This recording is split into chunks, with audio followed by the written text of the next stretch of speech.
ამასობაში მივადექით ალბედით 1440 წელსაც. ამ თარიღში სამშვილდემ როგორც ქალაქმა შეიძლება ითქვას, რომ არსებობა შეწყვიტა. სიუჟეტის პირველი ნაწილი სწორედ ამ ამბის თხრობით დავიწყე და გითხარით, რომ ალექსანდრე დიდის მეფობის ბოლო წლებში ჩვენს ქვეყანაში შემოიჭრა ოღუზი თურქების გაერთიანება, ყარანყოინლუ, იგივე შავბატყნიანი თურქმანები.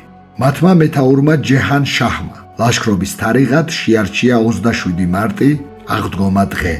მას ამოძრავებდა სურვილი ქრისტიანთა სისხლის დაღვრისა მათთვისვე გამორჩეულ დღესასწაულზე. ამ გეგმის მიხედვით ჯერ სამშვილდე, შემდეგ კი თბილისი უნდა დაერბია.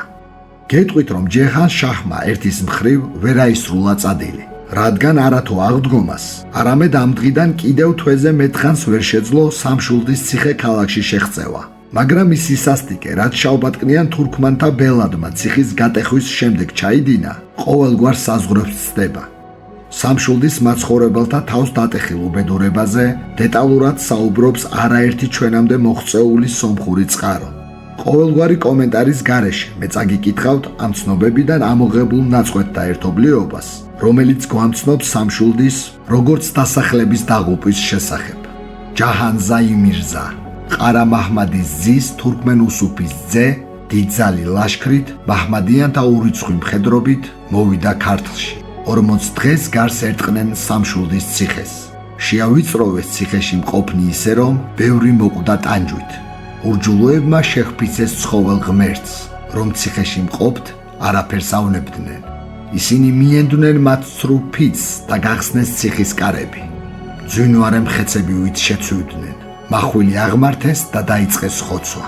ზოგი ხმლით დაკლეს, ზოგი ჩაქოლეს, ზოგი კეტებით დალეწეს, ზოგი ერთებს თავები მოკვეთეს. მრავალი ყრმა დედებს ხელიდან გამოგლიჯეს და დედის თვალწინ ქვაზე დაახეთქეს. ბავშვები ტიროდნენ, ოთქვამდნენ, ურჯულონი კი ხარხარებდნენ. ბევრი ეკლესია დააქციეს. 9000-ზე მეტი ქრისტიანი კი ხელთ იგდეს და ერთმანეთში გაინაწილეს. მოხსენიებულ იქნან ქალაქ სამშვილდეში წამებული, დახოცილი მართლმორწმუნე, უბიწო სომეხი და ქართველი ქრისტიანები. სხვადასხვა ცნობებით 1400-დან 1600-მდე მოჭრილი თავისგან ჯეჰან შაჰის ბრძანებით სამშვილდის კარიბჭის წინ მინარეთი დაუდგიათ, ხოლო გადარჩენილთაგან 9000-მდე ტყვედ წაუსხიათ.